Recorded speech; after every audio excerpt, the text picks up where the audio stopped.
Saat ini, sahabat pernah mendengar istilah politik divided, business united. Politik itu membelah, kalau bisnis menyatukan. Karena itu kita harus memahami politik agar selalu waspada tidak terbawa arus politik. Politik dengan memanfaatkan kekuatan geografi suatu negara namanya geopolitik. Baik membangun kekuatan politik dalam negeri maupun luar negerinya. Dengan melihat kekuatan tersebut, barulah negara tersebut kalau pemimpinnya visioner, berani, dan jago strategi bisa membuat negaranya berdaulat, kuat, disegani lawan, dicintai kawan. Venesia membuktikan posisi strategisnya untuk menjadikan negara kuat di abad pertengahan di Eropa dulu. Lalu itu hanya sebagai misal. Lalu negara yang pintar mengendalikan kekuatan laut dan darat wilayahnya, seperti halnya Turki dari zaman Ottoman hingga Erdogan saat ini, pintar memainkan kekuatan negaranya. Karena itu Turki menjadi negara besar. Singapura juga jago banget memanfaatkan kekuatan geografinya. Juga Israel di tengah musuhnya dunia Arab. Dia memainkan kekuatan Eropa dan Amerika sebagai penyeimbang lawannya negara-negara Arab tersebut.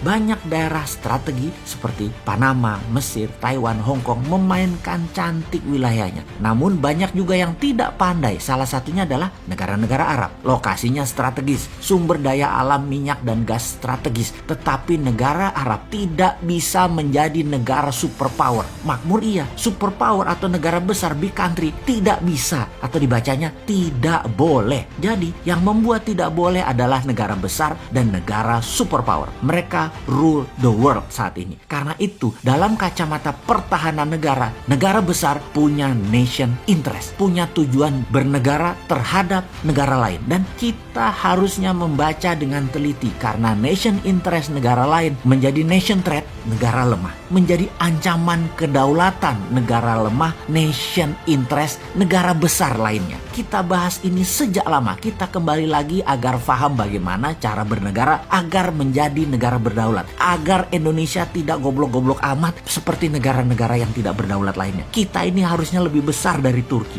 lebih besar dari Singapura, lebih besar dari negara-negara Eropa. Harusnya. Pertama, apa yang harus kita pelajari? Pertama, kita pelajari nation interest setiap negara yang berhubungan dengan Indonesia. Paling besar itu siapa? Maka kalau kita ambil top 3, mereka adalah negara Singapura, Tiongkok, dan Amerika. Tiongkok punya banyak agenda. Satu, karena penduduknya besar. 1,5 miliar manusia yang harus dikasih makan, dikasih sarana kesehatan, dikasih sarana lainnya. Kedua, Amerika yang lapar dengan kekayaan atau pemuja materialisme dan kekuasaan. Terakhir, Singapura yang sesungguhnya tidak ingin mencaplok, tapi ingin hidup damai makmur dengan menggunakan strategi semua teman. Namun tersering mengambil keuntungan terbanyak ya Singapura itu. Buktinya harta terbanyak di ASEAN ada di Singapura. Orang Indonesia juga kalau kaya juga taruh uangnya di Singapura. Kembali ke asalnya. Nation interest Tiongkok nih ya, agar banyak negara suka dengan Tiongkok adalah pertama dengan banyaknya giving, banyak memberi. Kemudian negara yang ditarget dikampanyekan bagusnya Tiongkok, dipropaganda, dan media setempat di negara tersebut dibayar kalau perlu, lengkap dengan buzzer-buzzernya. Bisa ribuan orang berada di sebuah negara hanya membuzzer kecanggihan Tiongkok lewat konten sosmed seperti IG, WA, lewat TikTok, dan banyak lagi. Setiap hari diproduksi video dan berita dipotong-potong yang indah-indah dan disebar agar negara tersebut terpesona dengan Tiongkok. Jangan tanya media mainstream, digarap sejak lama. Film Hong Kong, film-film dinasti Tiongkok lama sudah diedarkan dan digencarkan, bahkan masuk ke Hollywood. Sejarah tulisan tentang Tiongkok digarap rapi.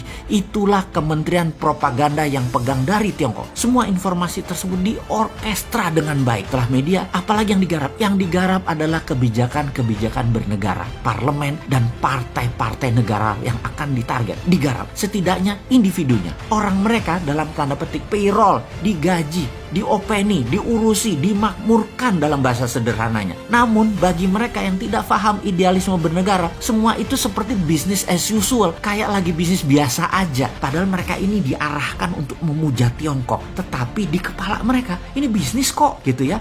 Karena pendekatan yang dipakai dalam menjalankan strategi Tiongkok adalah menggunakan economic approach. Karena itu pejabat gak kerasa, rakyat banyak yang gak kerasa dikuras, padahal hartanya dalam jangka panjang akan musnah itu aset bernegara di Indonesia. Sungguh, Tiongkok itu butuh sumber daya alam suatu negara. Dia akan sikat dengan berbagai cara. Dan terakhir biasanya adalah dengan membangun aliansi kepada banyak pemimpin daerah dan pemimpin pusat di mana mereka ikut bermain. Modali mereka, kalau perlu menangkan mereka agar dapat jabatan tersebut. Semua terorkestra rapih, perlahan, jangka panjang sehingga tidak terasa. Jangankan tidak paham, yang paham pun bisa terlena karena halusnya propaganda dan cara mereka bermain. Tahu-tahu aset negara habis saja. Setelah itu kita dilepeh deh. Ibarat lonte sudah habis dipakai ya ditinggal.